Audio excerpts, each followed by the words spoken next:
Oi, Eliane, tudo bem? Bom dia. Bom dia, Carolina. Bom dia, ouvintes.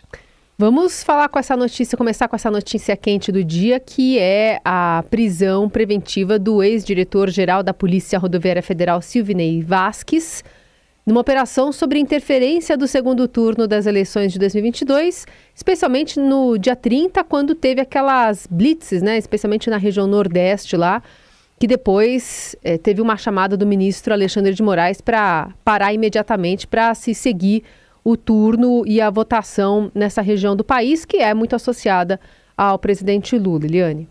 Pois é, o Silvinei Vasquez, que era diretor-geral da Polícia Rodoviária Federal, ele era, primeiro, bolsonarista de 4 costados. Segundo, ele era muito peculiar como policial e como diretor-geral da PRF. Por quê?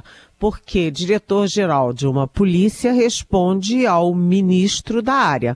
Então, ele deveria responder diretamente ao ministro da área. Mas ele respondia ao presidente da República.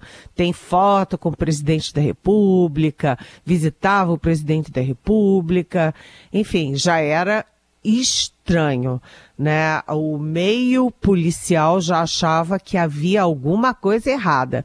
Segundo, ele é executor, né? Executor direto de uma articulação do Ministério da Justiça, que é o seguinte: no dia da eleição, a Polícia Rodoviária Federal concentrou seus esforços, suas operações no Nordeste, onde o presidente Lula, o agora presidente Lula, era franco favorito e tinha tido a maioria estrondosa de votos no primeiro turno.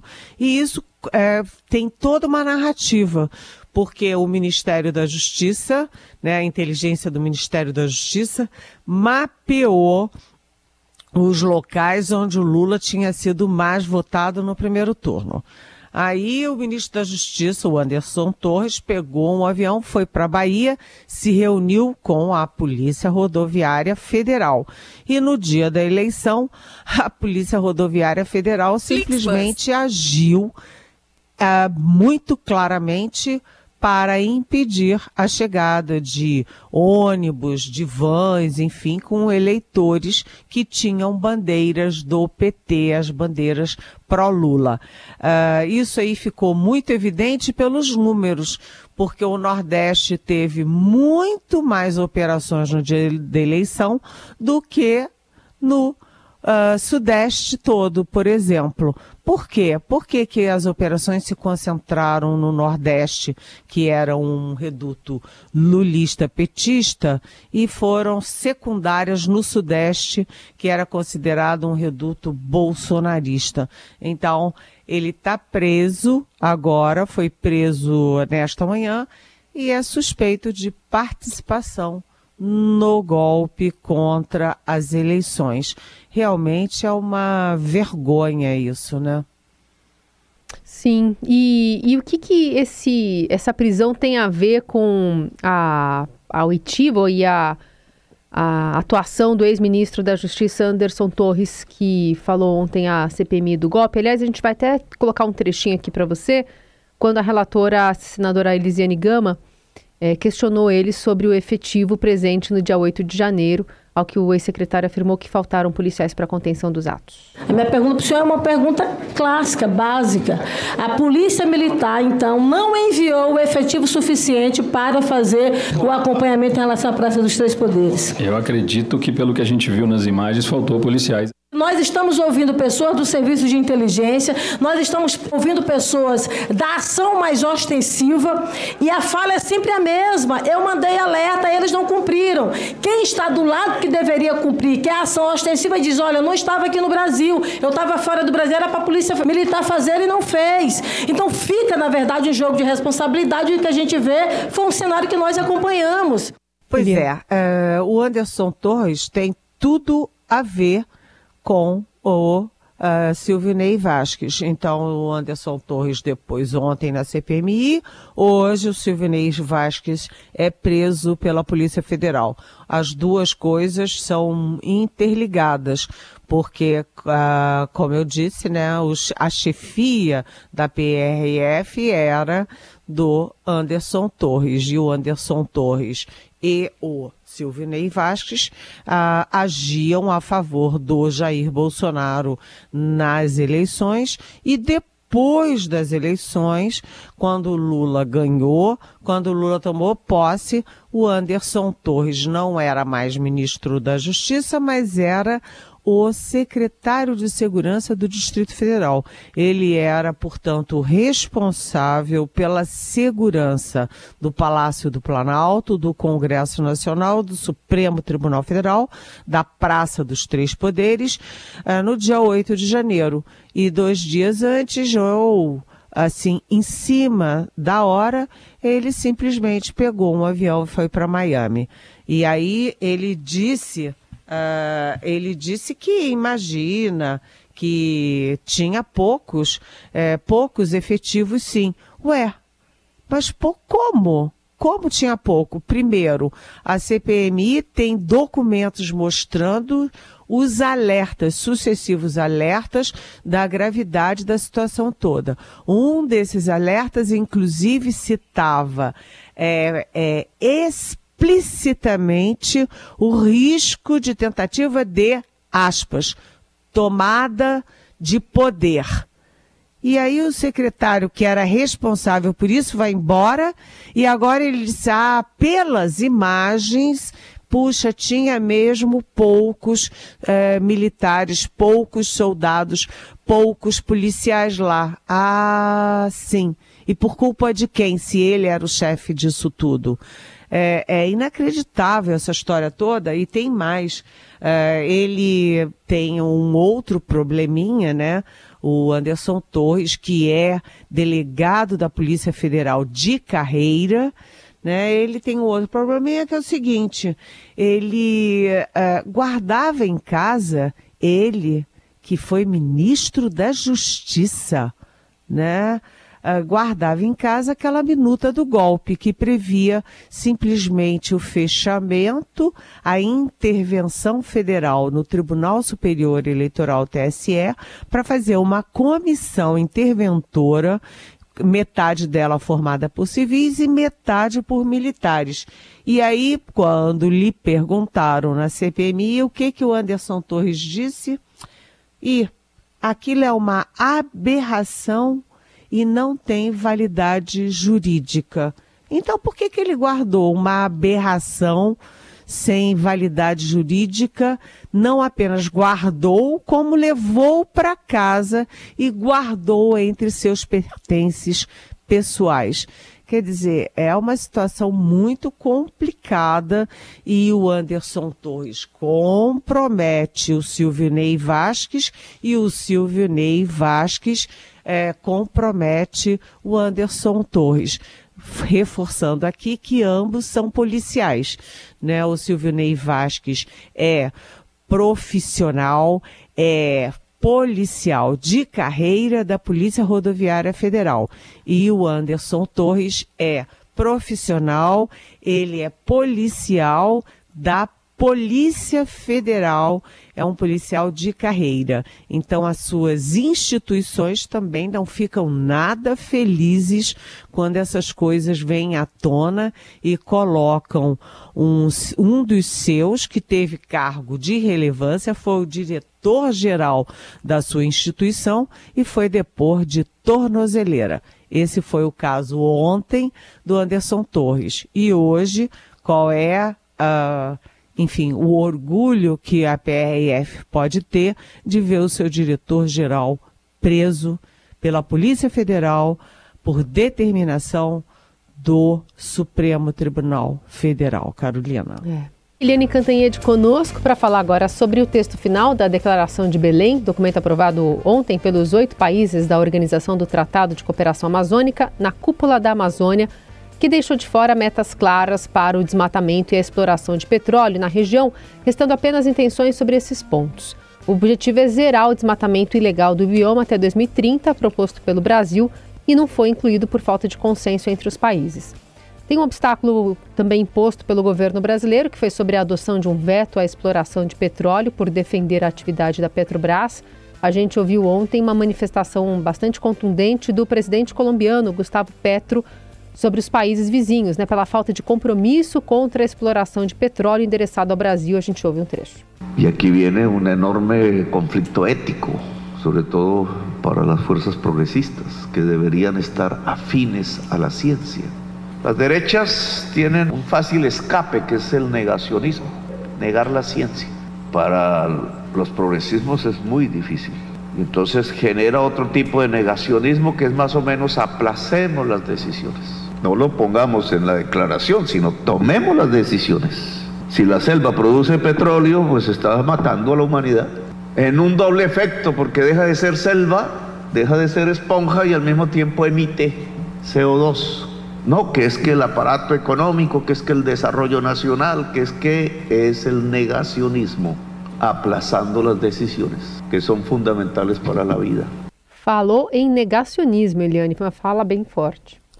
É a fala bem forte, e eu achei importante porque quando o presidente Lula fala na reinserção do Brasil no cenário internacional, na recuperação do protagonismo do país e também do próprio Lula no mundo, o Lula e o Brasil dependem principalmente de liderança aqui no nosso continente.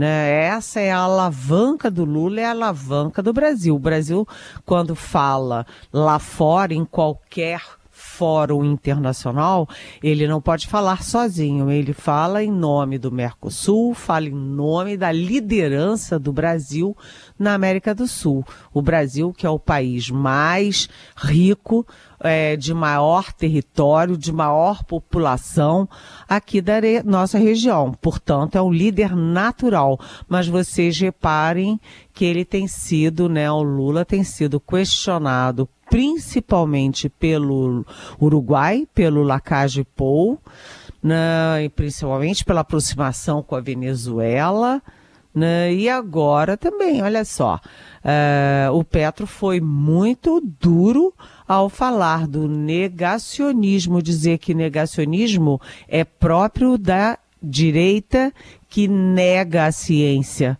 nega as evidências científicas e não pode ser adotado pelos países da região. Foi um recado claro e muito direto ao Lula. Por quê? Porque foi o Brasil que evitou a inclusão no documento final que foi divulgado hoje e que será aceito publicamente ontem e será publicamente aceito, oficialmente aceito hoje. O Brasil evitou a inclusão nesse documento final de uma condenação à exploração de petróleo.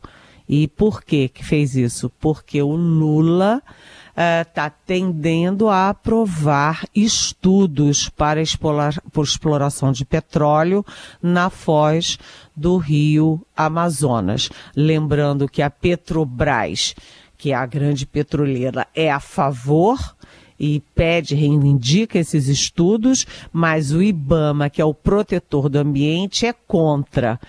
O Ministério de Minas e Energia é a favor e o Ministério do Meio Ambiente da Marina Silva é contra. Então, o Lula conseguiu evitar uma condenação explícita ao petróleo no documento final da cúpula, que reúne todos os 8 países amazônicos. E, além disso, o documento, como eu falei aqui ontem, citando o embaixador Rubens Barbosa, ex-embaixador, embaixador aposentado Rubens Barbosa, num texto no Estadão ontem, ele já previa que a cúpula não incluiria no documento final a meta de desmatamento zero. Então, foi uma cúpula com muitas intenções, boas intenções, mas nenhum compromisso no que é essencial.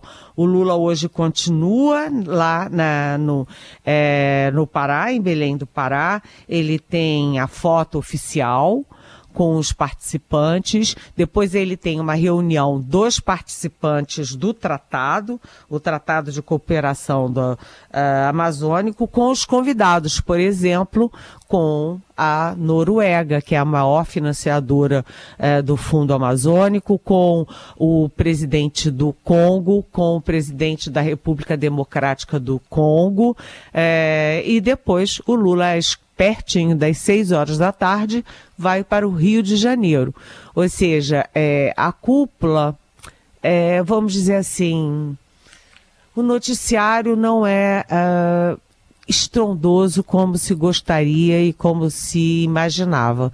Foi uma coisa muito mais morna do que o previsto e do que o ideal quando a gente vê o que está acontecendo com o planeta. Não é, Carolina? Sim, e aí, até atualizo aqui uma manifestação de agora há pouco da ministra Marina Silva do Meio Ambiente. Ela falou à EBC, meio a essas divergências aí sobre exploração de petróleo. Ela disse que ela classificou como injustas as críticas de que o IBAMA teria uma postura política e ideológica. Disse que os estudos do órgão são técnicos e devem ser respeitados e que a autarquia vai analisar com toda a isenção e senso de responsabilidade a revisão de uma decisão em que negou essa concessão de licença Petrobras da margem equatorial. Então, mantendo o discurso, né, não flexionando a partir da vontade ou, enfim, da articulação que parte do governo está fazendo pró-exploração ou pró-estudo, né, exploratório dessa região.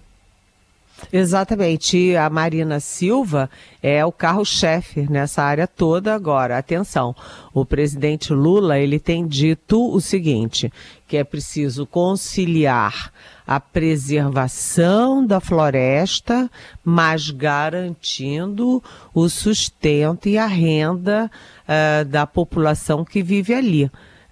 E isso para ambientalista soa assim, e a exploração vai continuar. Bom, falando em perspectivas, mas agora na área econômica, a gente teve ontem um encontro entre o ministro da Fazenda, Fernando Haddad, o senador Eduardo Braga, que é o relator da reforma tributária lá no Congresso. A gente ouviu um trechinho da manifestação dos dois a respeito da alíquota padrão, né, dos impostos que serão criados com a proposta da reforma, que podendo chegar até 27%. As alíquotas foram estabelecidas com base em projeções muito sólidas do sistema criado aqui pela Secretaria Extraordinária e em cada item de exceção tem um impacto na alíquota padrão. Nós vamos ficar muito confortáveis, porque eu tenho certeza que para atingir os 60 votos, 65 votos que nós almejamos ter para aprovar a PEC no Senado, nós vamos ter que prestar contas do que estamos fazendo. Nós estaremos fazendo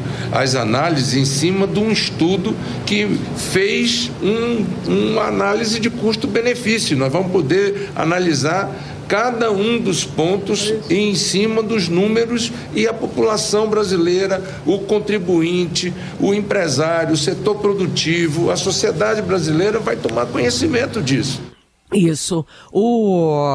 Essa alíquota do imposto único, segundo os estudos do Ministério da Fazenda que foram entregues ontem ao relator da proposta no Senado, senador Eduardo, é o seguinte, vai ficar esse alíquota padrão do IVA vai ficar entre 25,45% e 27% no cálculo da Fazenda. O senador Eduardo Braga, ele está considerando esse estudo, por quê? Porque houve inclusões no texto original do governo, lá na Câmara. E essas inclusões, por exemplo, manter o fundo especial, né, para o Distrito Federal. E aqui a bancada bancada toda, o governo, a bancada, as entidades do Distrito Federal fazem muita força para manter esse fundo do Distrito Federal, que, afinal das contas, é responsável pela segurança, como eu disse, dos entes federais que se situam aqui em Brasília. Outra questão, a questão do piso da enfermagem. Então, tem várias coisas que foram colocadas e isso interfere, evidentemente, no IVA final, no valor. Então, agora o Eduardo Braga vai começar a estudar ônus, né, e bônus dessas inclusões. Vamos ver, o problema é o seguinte, é que o tempo está passando. Está passando e a gente não está ouvindo falar nem da âncora fiscal, prazos para a âncora fiscal na Câmara, nem os prazos para a reforma tributária no Senado, né, Carolina? É isso.